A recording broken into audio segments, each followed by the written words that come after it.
Hello friends, welcome to our YouTube channel Dagad solar ideas. दोस्तों, आपका स्वागत है हमारे यूट्यूब चैनल के इस वीडियो में। दोस्तों, आज का ये वीडियो बहुत खास होने वाला है क्योंकि हम आपको एक ऐसा सिस्टम बताने वाले हैं जिसको अगर आप अपने घर की छत के ऊपर लगाते हैं तो आपका जो बिजली का बिल है वो ज़ीरो हो जाएगा या फिर रिड्यूस हो जाएगा। तो ऐसे सिस्टम के बारे में हम बात करने वाले हैं। दोस्तों, ऐसे सिस्टम को हम रूफटॉप सोलर स्कीम जो होती है गवर्नमेंट की, उसके तहत सब्सिडी के अंदर लगा सकते हैं और अपना जो बिजली का बिल है उसको रिड्यूस कर सकते हैं। तो आइए जानते हैं ऐसे सिस्टम के बारे में जो कि हमने एक साइट के ऊपर लगाया हुआ है। तो सबसे पहले इस वीडियो में हम बात करेंगे कि हमने इस सिस्टम के अंदर क्या क्या प्रोडक्ट लगाए हुए हैं। तो चलिए सबसे पहले स्टार्ट करते हैं, एक एक प्रोडक्ट के बारे में देखते हैं क्या क्या हमने लगाया हुआ है। उसके बाद हम आपको इसकी वर्किंग और इसका जो फीडबैक है उसके बारे में बताएंगे। दोस्तों, जैसा कि आप देख सकते हैं यहाँ पे हमने 5x2 की एक टेबल बनाई हुई है जिसमें ऊपर की साइड हमने 5 पैनल लगाए हुए हैं और नीचे की साइड हमने 4 पैनल लगाए हुए हैं। टोटल हमने 9 पैनल यहाँ पे इंस्टॉल किए हुए हैं। दोस्तों, हमने एक GI स्ट्रक्चर यूज़ किया हुआ है जिसके ऊपर हमने इन पैनल को लगाया हुआ है। और दोस्तों, जो पैनल लगे हुए हैं वो साउथ फेसिंग पैनल हमने लगाए हुए हैं और प्रॉपर फाउंडेशन के साथ इनको कंप्लीट सेट किया हुआ है। दोस्तों, जो पैनल हमारे हैं वो हमने सोलेरियम कंपनी के यूज़ किए हुए हैं जो कि 335 वाट के पॉली टेक्नोलॉजी के DCR मॉड्यूल्स हैं। दोस्तों, DCR की बात करें तो DCR का मतलब होता है कि इसका जो रॉ मटेरियल है वहाँ से लेके जो फिनिश्ड प्रोडक्ट हमें मिला है वहाँ तक जो मैन्युफैक्चरिंग है वो पूरी की पूरी इंडिया के अंदर इनकी हुई है।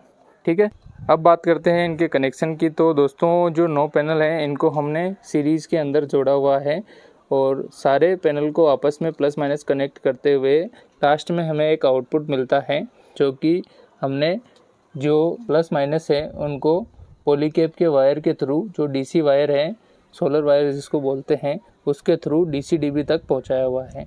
साथ ही सोलर सिस्टम के प्रोटेक्शन के लिए हमने यहाँ पे एक एले लगाया हुआ है जिसको हम लाइटनिंग अरेस्टर बोलते हैं, जो हमारे सोलर सिस्टम को बिजली वगैरह से प्रोटेक्ट करता है।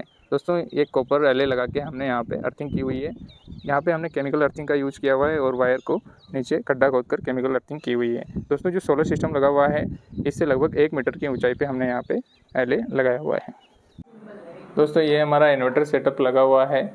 आप देख सकते हैं के सोलर कंपनी का हमने यहाँ पे इन्वर्टर लगाया हुआ है जो कि सिंगल फेस है और 5G प्रो टेक्नोलॉजी का ये इन्वर्टर है, जैसे कि आप स्पेसिफिकेशन में देख सकते हैं। और इसकी हमें दोस्तों 8 साल की वारंटी मिली है कंपनी की तरफ से और इसके अंदर हमने एक GPS सिस्टम भी लगाया हुआ है जिससे हम इस सिस्टम की पूरी ऑनलाइन मॉनिटरिंग भी कर सकते हैं। दोस्तों, साइड में आप देख सकते हैं एक DC DB लगा हुआ है और एक AC DB लगा हुआ है।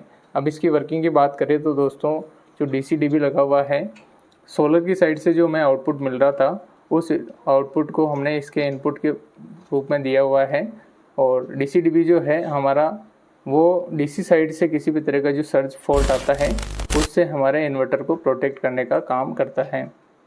दोस्तों, यहाँ से जो आउटपुट मिलता है उसको हमने इन्वर्टर के अंदर दिया हुआ है जो कि DC इनपुट है और हमें यहाँ से एक AC आउटपुट मिलता है।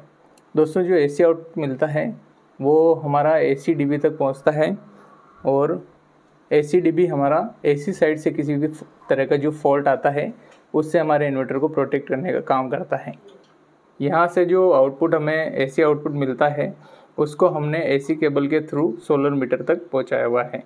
तो अभी रनिंग कंडीशन में हम बात करें तो 796 वोल्ट की पावर हमें इस टाइम पे मिल रही है और अगर हम आज के टोटल यूनिट प्रोडक्शन की बात करें तो 2.6 किलोवाट आवर यानी कि यूनिट हमें आज का प्रोडक्शन मिल चुका है। और दोस्तों, अगर हम टोटल इस इन्वर्टर के थ्रू हमें कितना प्रोडक्शन मिला है उसकी बात करें तो 1022.6 किलोवाट आवर यानी कि यूनिट हमें इससे टोटल प्रोडक्शन मिल चुका है। दोस्तों, हम एवरेज अगर बात करें तो 3 किलोवाट का हमने सोलर सिस्टम लगाया हुआ है जिससे हमें 12 यूनिट से 13 यूनिट पर डे का जनरेशन मिलता है। गर्मियों के टाइम पे दोस्तों ये जो प्रोडक्शन है वो 16 से 17 यूनिट तक चला जाता है। ठीक है, बारिश के टाइम में कुछ कम रहता है, तो एवरेज जो होता है वो 12 से 13 यूनिट पर डे का हमें जनरेशन 3 किलोवाट सोलर सिस्टम से मिल रहा है। दोस्तों, जो इन्वर्टर से हमें AC आउटपुट मिला था वो AC आउटपुट हमने यहाँ पे सोलर मीटर के ऊपर कनेक्ट किया हुआ है। ये AC आउटपुट हमें यहाँ से कनेक्ट किया हुआ है। ये दोस्तों जो लगा हुआ है ये सोलर मीटर है। ठीक है, ये सोलर से जितना प्रोडक्शन होता है उसका रिकॉर्ड रखने का काम करता है। तो इसमें अब तक जितना प्रोडक्शन हो चुका है उसका रिकॉर्ड ये सोलर मीटर रखता है। ठीक है, उसके बाद इसका जो आउटपुट है उसको हमने नेट मीटर के पास जोड़ा हुआ है। देख सकते हैं आप, ये जो नेट मीटर लगा हुआ है इसका जो आउटपुट है दोस्तों, जो डिस्कॉम की सप्लाई आ रही है वो इनपुट है, और जो आउटपुट हमें बाहर जो सप्लाई के लिए मिलता है उस आउटपुट के ऊपर हमने यहाँ पे जो सोलर मीटर का आउटपुट है उसको जोड़ा हुआ है।